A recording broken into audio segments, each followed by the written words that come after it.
Olá, internautas. Esse é o programa Momento Econômico da ANEFAC, Associação Nacional dos Executivos de Finanças, Administração e Contabilidade. Conservar a riqueza é um grande desafio para muitas famílias. A queda da taxa de juros aqui no Brasil nos últimos tempos, agora subiu um pouquinho, tornou essa missão mais complexa, pois as aplicações em renda fixa já não garantem a manutenção da riqueza e muito menos seu crescimento. Quem vai conversar com a gente sobre Family Office é o Ronaldo Correia Martins, ele que é sócio do escritório Ronaldo Martins e Advogados. Olá, Ronaldo, tudo bem? Bom dia, Roberto, tudo ótimo. Family Office, dá para conceituar essa palavra em inglês aí? Olha, Roberto, é importante essa pergunta porque nós fazemos distinção entre Family Office e um Multifamily Office, né? Que eu acredito que é a evolução para onde as grandes famílias, né, as famílias que detêm grande patrimônio devem estar migrando em função de toda a mudança da economia mundial. Então, finanças hoje está exigindo um pouco mais de atenção, um pouco mais de dedicação e um pouco mais, não vou dizer de profissionalismo, porque não existia, mas de muito mais técnica na gestão do patrimônio familiar. Ronaldo, para gerir esses recursos e controlar as suas variáveis, que numa economia instável como é a brasileira, então as variáveis são grandes, né? Um número crescente de grupos familiares tem procurado a ajuda de family offices, de escritórios que possam dar o suporte. Como é que funciona esse mercado? Olha, ele é relevante em função dessas peculiaridades que você comentou, porque quando nós olhamos para uma gestão patrimonial, a gente não deve olhar simplesmente para a gestão financeira do recurso, né? Por trás disso, você tem algumas variáveis que você tem que levar em conta, que é a sucessão, a herança, a alocação desses recursos em jurisdições ou em países de estabilidade, que ele tem uma proteção institucional. Você tem que olhar a eficiência tributária dessa alocação de recursos. Você tem que olhar também a parte jurídica, institucional, eu digo, quais são as instituições jurídicas que você considera para montar um wealth planning. Então, são variáveis que estão ao lado da gestão simplesmente financeira, né? Uhum. Você comentou do Family Office e do Multifamily Office. Isso está acontecendo lá fora e aqui no Brasil também, essa não é migração, mas esse novo conceito, né, do Multifamily Office? A gente olha para o Brasil, nós não temos essa cultura, né? O brasileiro sempre teve voltado para o tradicional, as grandes instituições financeiras, a proteção que elas oferecem e o portfólio, a plataforma que elas oferecem. No exterior, esse conceito já é muito difundido e a gente sempre tem como exemplo o Onassis, que criou uma estrutura de proteção através de family offices importante, Bill Gates, né, o Zuckerman. Você tem grandes famílias, grandes empreendedores no mundo que já se utilizam desses recursos dos multifamily office para a proteção do seu patrimônio. E o interessante, você fez o comentário de alguns, né, que já usam esse conceito de family office, é a preocupação com o social de muitos deles, né, o Zuckerman, a Microsoft, né, e outros. Isso é uma realidade lá fora e aqui também? Ela está chegando aqui justamente porque o Brasil acompanha essa evolução mundial, né? O problema maior é só a estrutura. Hoje ainda as estruturas dos family offices estão mais voltadas a essa parte de gestão financeira. Mas os grandes bancos, os private banks já estão com a estrutura para dar um apoio adicional à gestão financeira. Mas ainda, eu não vou dizer que é incipiente ou embrionária, mas ela está evoluindo, ela está trazendo para cá, para o brasileiro, para as famílias, esses conceitos que circulam no mercado global de wealth plan. E quando você estrutura, Ronaldo, os negócios da família, sucessão, etc., num family office, a preocupação principal é ter controle suficiente, controle dos negócios, inclusive do físico, e também a questão fiscal? Exatamente, é como nós comentamos no início. Quando você fala em gestão patrimonial, você tem algumas premissas.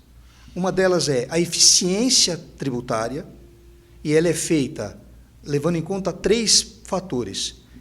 Aonde é a residência tributária da família ou dos investidores, aonde ele tem negócios e aonde a estrutura jurídica que vai estar suportando essa alocação de recursos está localizada. Então, essa diversidade é muito importante e ela é fator de sucesso na gestão do patrimônio. O outro ponto é a longevidade. E a longevidade sempre olha a sucessão. Eu penso em crescer meu patrimônio. Perfeito, mas ele vai crescer como e para quem? Então, quando você olha a gestão patrimonial, você tem que ter em mente todos esses elementos para uma boa gestão patrimonial. Essa estrutura de administrar os bens, ela acaba fazendo com que os seus participantes sejam muito mais conscienciosos no sentido de evitar gastos desnecessários, em ter eficiência no controle financeiro e físico dos bens. É isso que acontece? Via de regra, sim. Um bom multifamily office ou um family office, quando ele está gerindo esse patrimônio ou gerindo recursos financeiros, ele está buscando eficiência, ele está tentando otimizar e maximizar a rentabilidade.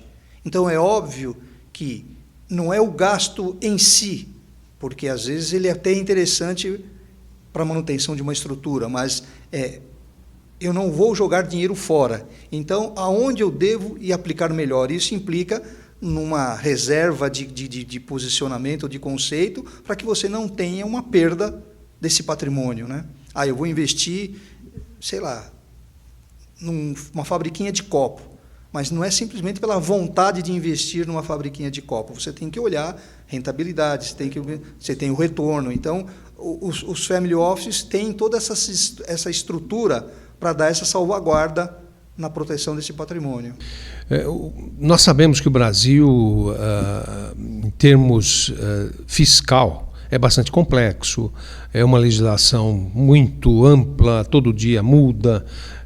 Quando você fala de family office, há uma complicação específica no Brasil por causa da questão tributária, comparativamente lá fora, ou não? Sim. Do ponto de vista até benéfico, porque nós temos a nossa legislação interna que determina uma série de procedimentos de tributação. Então, teoricamente, isso está à disposição dos family offices. Mas, veja, e aí é uma situação macro global. O G20, quando se reúne para discutir essa questão da tributação dos capitais, a movimentação dos capitais globalmente, não é, tem se deparado e criado algumas regras de compliance para que isso ocorra de uma forma legal, de uma forma correta.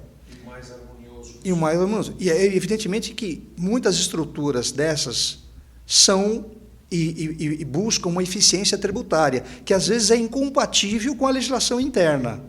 Okay. Tanto que o Brasil tem crescido bastante nessa legislação em função mais de demandas que vêm da OCDE, que vêm do G20, do que propriamente ter criado uma legislação própria para isso.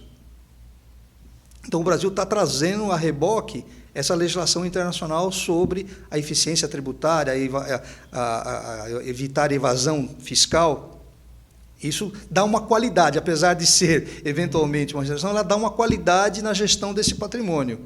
Mas exige muito mais qualidade, muito mais técnica, para que você consiga ter e manter essa eficiência tributária. Ronaldo, quando a gente fala de negócios em família, né, o family office, é dinheiro envolvido, muitas vezes aplicado em renda fixa ou outros patrimônios, físicos inclusive.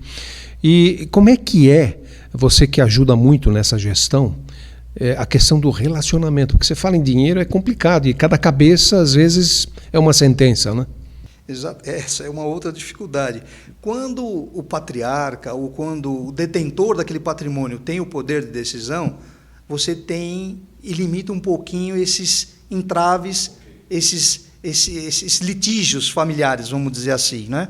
Mas eu acho que a consciência hoje existente no investidor, ou no grande aplicador, ou na grande família, é dar longevidade a isso. Então, está havendo uma espécie de não vou dizer assim, uma aceitação, mas uma acomodação em função de um princípio maior. Olha, esse é um patrimônio que hoje está garantindo a existência, a manutenção dessa família, e ela deve perdurar por algum período e avançar um pouco mais. Então, está havendo uma convergência dos familiares para que essa gestão não seja vista como uma luta, uma disputa, mas mais no sentido de você proteger e dar longevidade a esse patrimônio. E, seguindo a sua explicação, eu acredito que também muitos family offices têm se preocupado em formar os herdeiros, em palestras, em discussões. Isso acontece realmente? Isso está acontecendo, mas eu entendo que o foco desse treinamento que está havendo dos membros da família é mais por uma questão de sucessão empresarial do que propriamente uma manutenção e preservação do patrimonial. Agora, isso é importante, porque faz com que esses herdeiros tenham contato com outros profissionais, tenham contato com outras estruturas, aquilo que o mundo global oferece na gestão de patrimônio. Então, isso também facilita para quem é um gestor ou para quem é um consultor, um orientador, não é? Trazer essas informações e que isso não seja algo, nunca vi isso, olha, putz, tenho medo disso, não é? Tira um pouco dessa insegurança. Não é? Quando você fala de family office, além de, muitas vezes, um investimento direto em empresas, etc., mas esse dinheiro que está ali guardado, a maioria das vezes é aplicado em renda fixa ou tem outras alternativas que você já está sentindo hoje? A sua colocação é perfeita. Eu não vejo assim muita variável nos investimentos, porque as famílias ainda têm a preocupação ou a insegurança. Então, eles querem preservar e ter mais segurança do que propriamente, às vezes, até uma rentabilidade relevante. Mas, de novo, a economia global ela está passando por grandes mudanças e isso está exigindo desses profissionais novos produtos para que esses investidores tenham novas opções. Às vezes, muito mais voltado por um risco de algum negócio, não é? Do que propriamente uma renda fixa numa plataforma de uma instituição financeira sem nenhum risco. Não é? Não, hoje está se buscando muito mais, porque o mundo está oferecendo muito mais.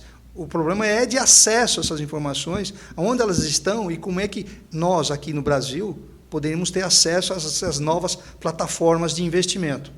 Elas existem, o mundo tem oferecido isso, não só em relação a startups, mas em relação a uma série de outros investimentos. O próprio governo americano, com o EB5, tem criado investimentos em infraestruturas de longo prazo. Essa é a intenção, é de longo prazo, não são investimentos de médio e de curto prazo, mas de longo prazo, com rentabilidades excelentes e seguranças assim, fora do padrão até de uma instituição financeira. Tem duas perguntas que vieram por e-mail. Uma é do André, outra da Carol. O André pergunta: existe regulamentação de alguma forma desses family offices no Brasil? E a Carol pergunta como é que nós estamos em termos de volume com relação a este segmento no Brasil. Então, é volume e regulamentação. Tem? A regulamentação existe. Né? Você tem os chamados, os tradicionais family offices devem e necessitam das licenças da CVM, justamente para que haja proteção para o investidor. Então, ele é um mercado regulado no Brasil e é também regulado no exterior, com muito mais razão, pelos volumes que se operam, né? E hoje, as estimativas de gestão desses family offices aqui no Brasil, os volumes são grandes, são recursos relevantes. Então, montar um family office, você precisa de um registro na CVM? O gestor, sim. O gestor, sim, precisa, não é? Justamente para poder ter garantia que as orientações e a alocação do portfólio que ele faz tem suporte técnico e ele é fiscalizado pela CVM para que não haja nenhum tipo de desvio, nenhum tipo de manobra na aplicação desses investimentos, né?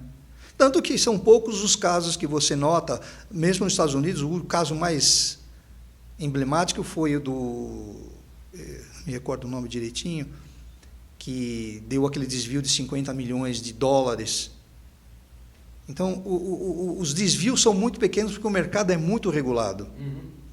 E com relação ao tamanho, que a Carol perguntou, está crescendo, né, no Brasil? Está crescendo. Hoje, você tem aí a estimativa, né, que você tem mais de 100 milhões de reais em recursos alocados em family offices ou multifamily offices.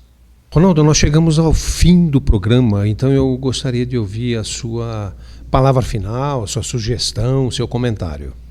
Não, eu acho que a palavra final é: gestão de patrimônio é uma arte. E as famílias devem procurar especialistas, devem procurar estruturas que estejam alinhadas com o movimento global e internacional de finanças, para que tenham efetivamente uma assessoria que dê proteção, longevidade a esse patrimônio gerado no passado. A ANEFAC agradece ao Ronaldo Correia Martins, que ele é sócio do escritório Ronaldo Martins e Advogados. Ronaldo, mais uma vez, muito obrigado, e aos internautas um grande abraço e até o próximo programa.